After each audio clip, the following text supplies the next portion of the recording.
আমরা হাতে দেখতে পাচ্ছেন ভাত। তো আমি মাত্র খাওয়া শেষ করছি। টিয়া পাখি নর্মালি কি ভাত খায় আপনাদের বিলিভ হয়, এবং তাকে হাতে ধরে খাওয়াইতে হয়। এই হচ্ছে মাংস, সে মাংসও খাবে। আমি দেখাচ্ছি, প্রথম ভাতগুলো মেখে নিচ্ছি। মানে অবাক কাণ্ড না যে টিয়া পাখি অ্যাজ লাইক হিউম্যান সে হচ্ছে ভাত খায়, সে রাগাই করতেছে। একটু বেশি করে নিলাম বিকজ হচ্ছে সে এখনও খাবে, প্লাস হচ্ছে বাদ বাকি যেটা থেকে যাবে আমি দিয়ে দিব, সকালে সে খাবে। হ্যাঁ, এই টিয়াটা কিন্তু আমাদের অনেক লাকি একটা টিয়া, বিকজ হচ্ছে ওকে আমরা আসলে আমাদের বাসায় পেয়েছিলাম, মানে একদমই নিজে থেকে চলে আসছিল উড়ে। আমরা কিনে মারি নাই বা কোথাও থেকে ধরে মারিনি, ঠিক আছে।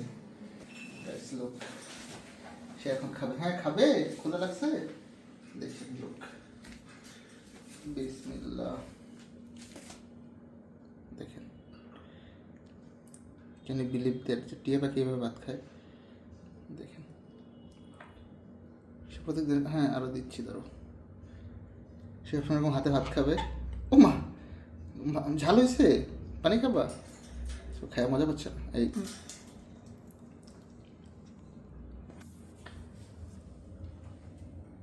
দেখেন গাইস, বিড়ালটা হচ্ছে ইদানিং খুব কষ্ট পায় যখন আমি টিয়াকে খাবার খাওয়াই দিই। ওর ক্যানের মধ্যে আদর ভাত চলে গেছে, বাট এটা এরকম না, আমি সবাইকে অনেক বেশি আদর করি।